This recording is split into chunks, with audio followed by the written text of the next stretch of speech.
Hello YouTube. So as promised, here is the second video for this week, and today we're going to do something a little bit different.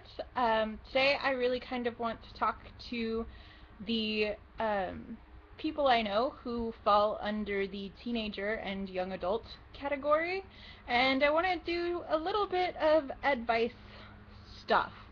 So this video might be a little bit longer than normal, and it's going to contain stuff for a slightly more specific audience. So here we go.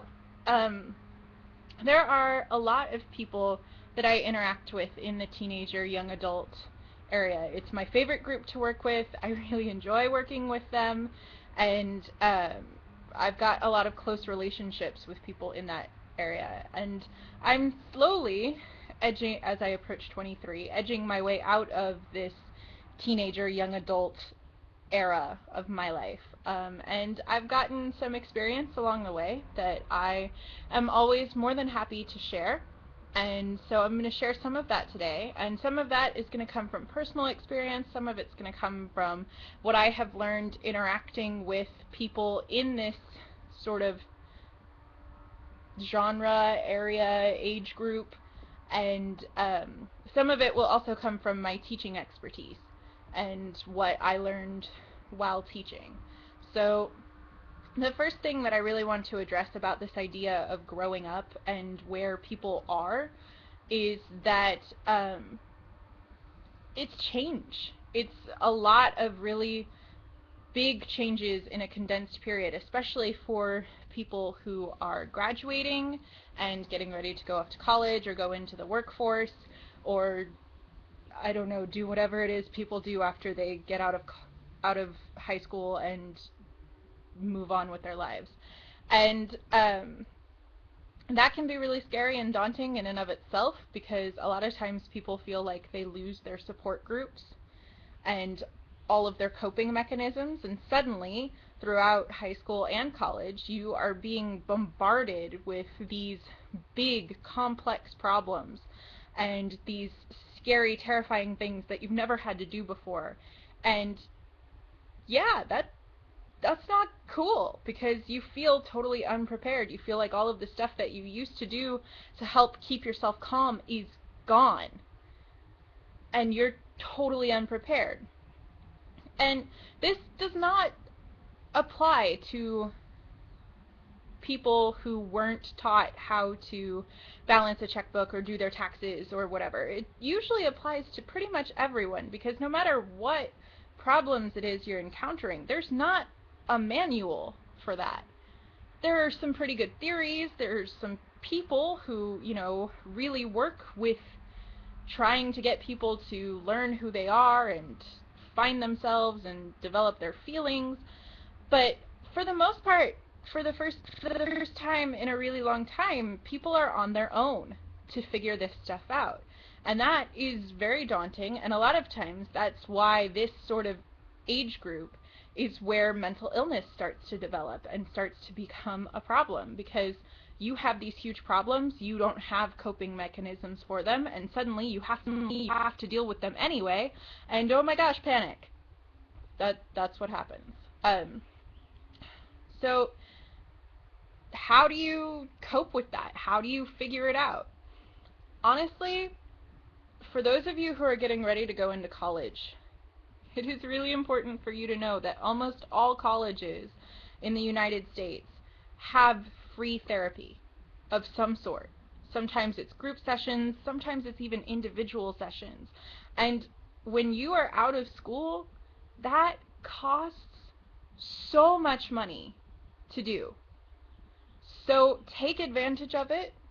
If you end up in college and you find yourself really underprepared for what you're dealing with, take advantage of it. Go see somebody. You don't even have to tell anybody if you don't want to. But there's nothing wrong with it, because so many people have these problems and are freaking out and they don't know what they can do. So go see a professional, someone who actually knows what they're doing and can help you with your transition into being an adult and being a grown-up. Another good thing to remember is Hank Green's advice about what adulthood means. We are becoming the adults. We are the ones who get to set the definition. If that means that we stay up all night playing video games and then get up in the morning and go to work anyway, that's okay.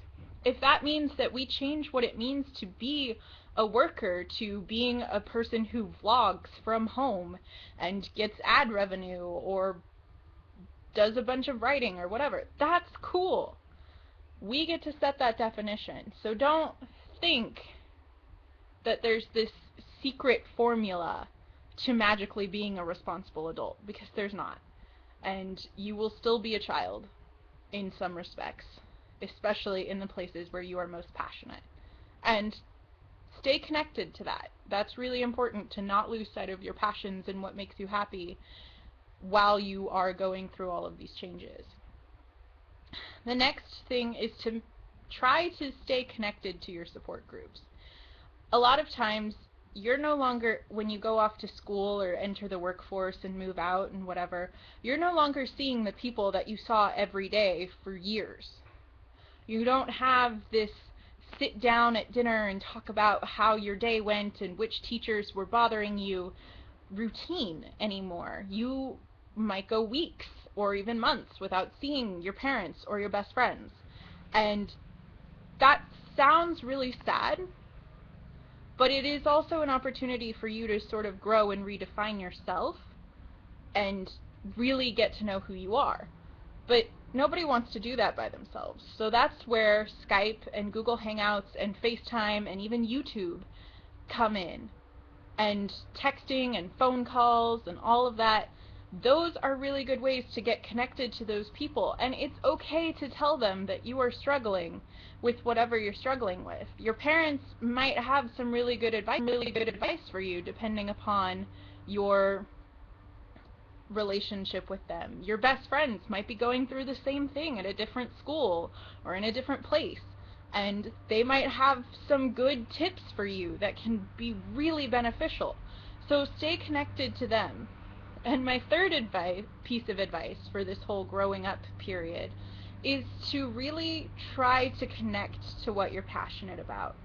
And the reason that I say that is because, one, you're going to be happy, but two, you're going to meet people who are also passionate about the things that you are passionate about, which can be the great way to sort of form new relationships and make new friends and scout out your potential new friends in a way that makes sense for both of you. And that way, when you hit those days when you just need a hug or you need someone to say something comforting to you and you need their face and their actual physical being in front of you, you have them and they're there. I know my first year in college, I didn't really do that. And I didn't have people that I could go to when I needed a hug or when things were going wrong with me. It took me several years to get to a point where I was okay doing that and asking people for hugs and making friends and whatever. And I went through hug withdrawals. And I remember being super lonely that first year because I didn't have anything. And honestly, I would have done it differently a little bit. I probably, if I had been able to clue in to what was going on in my mind and what was causing some of these anxiety problems, I probably would have gone to see somebody about it. And I definitely would have tried to at least connect to a few more people than what I did while I was in school. So, yeah, take that with a grain of salt. You also know yourself best. And work on finding new coping mechanisms if you get overwhelmed. Because if you can handle yourself and keep a level head just long enough to realize that you have a lot to freak out about, you can start doing things to lessen the blows, I guess. And the internet will be your friend in this regard and your worst enemy, because sometimes you can search for new coping mechanisms and things that make you feel body positive or whatever issues you're dealing with, and you will find really good solutions.